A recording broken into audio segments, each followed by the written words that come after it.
Computer-delivered IELTS, brought to you by Knowledge Island by Bilal.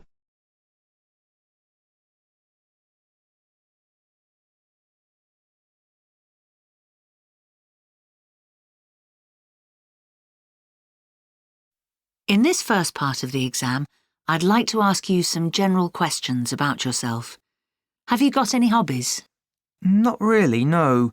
But there are things I'd like to do if I had more time, like painting and sketching. I enjoy doing that when I get the chance. What kind of hobbies did you have when you were younger? Well, like a lot of young people, I used to collect things. I remember being very proud of my stamp collection. And I was obsessed with watching football for a while. Which hobbies are popular with young people in your country? To be honest, I don't think we really differ from young people anywhere. We like playing computer games, if you can call that a hobby. Lots of people do sport, but nothing in particular. Let's talk about your leisure time. How do you usually spend your weekends? My weekends usually start on Friday night when I go out with my friends to dance. That usually means I get up late on Saturday. I'll often go shopping in the afternoon, and Sundays are usually spent relaxing and getting ready for college the next day. What's your favourite day of the week? Friday, definitely. I have quite an easy day at college, so I'm often home by early afternoon. And as I said before, I always let my hair down on a Friday night, and it's something I look forward to all week. What do you like to do to relax? I like to read novels. I find I can get lost in a good story and forget about all the work I've got to do for college. And I always enjoy having my friends round to watch a film. I'm going to give you a topic, and I'd like you to talk about it for 1 or 2 minutes. Before you talk, you have 1 minute to think about what you are going to say. You can make some notes if you wish. Here is your topic.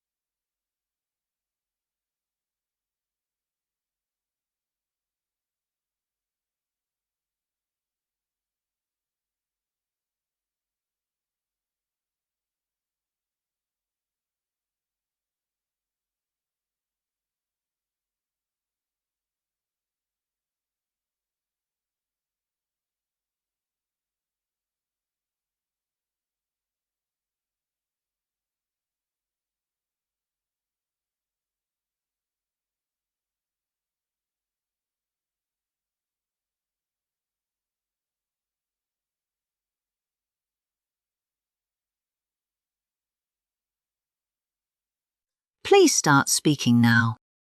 OK, well, there are several moments I can think of, but I'd like to talk about something that happened recently, as it's still fresh in my mind. This was about 6 months ago. It was a Saturday afternoon, and I remember that it was raining heavily. That was important because it meant Dad didn't go to his football match. Instead, he came into the living room and announced that we should all get our coats on and go to the dog rescue centre to see if there was a dog we liked the look of. I couldn't believe my ears. My sister and I had been trying to persuade Mum and Dad to let us have a pet, and especially a dog, for months. I'd almost given up. It turned out they'd been secretly discussing this and had decided to give it a try. Anyway, you can imagine how exciting it was driving to the centre to pick our new pet. When we arrived, I couldn't believe how many dogs there were to choose from, all different sizes and breeds. But the strange thing was, and what made it so special, was that my sister and I both fell in love with one dog in particular. She was very small and was so pleased to see us. Her tail was wagging like mad, and we both fell for her instantly. To cut a long story short, we decided to get Bonnie, that's her name. We had to wait 2 weeks before we could bring her home, but now she's part of the family. We've been talking about the kind of things that get us excited in life. I'd like to discuss this subject with you with some more questions. In general, what gets people excited in their daily lives? I suppose it depends on your interests, really. I know my friends and I get excited about important sporting events, cup finals, that kind of thing. Getting together with your friends or family on special occasions can be exciting. Maybe it's an event that stands out from the daily routine that can get us excited. In what ways can sport create thrilling moments for us? Well, in football, for example, you never know how it's going to end until the whistle goes. So when your team scores near the end of the match and wins the game, it's probably one of the most thrilling moments I can think of, especially if it's an important game. And the fact that you're sharing the moment with others makes it special. Some people are thrill seekers. What is it that makes them crave excitement? I'm not a thrill seeker myself, so it's difficult to say. If you mean the kind of people that do extreme sports, like bungee jumping or parachuting, I suppose it's about the adrenaline rush you get doing things like that. Perhaps if you've done something like that once, you become addicted to the feeling. How would you advise someone to get more excitement into their life? That's a tricky question. As I said earlier, perhaps it's about doing different things. We all have our daily routines, and perhaps at the end of the day, some people just like to relax and take it easy.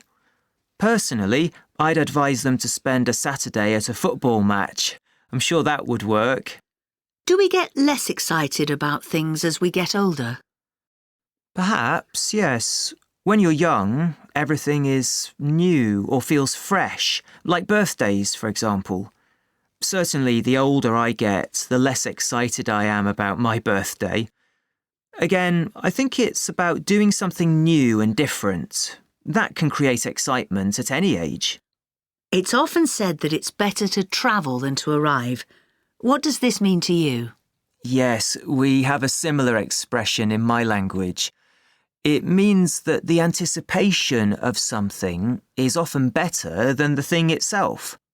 For example, people often get excited about a new gadget they're saving up for, but as soon as they have it in their hands, it feels like a bit of an anticlimax.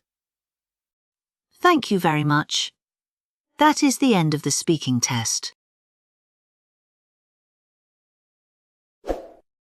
Don't forget to comment, like, and share our video.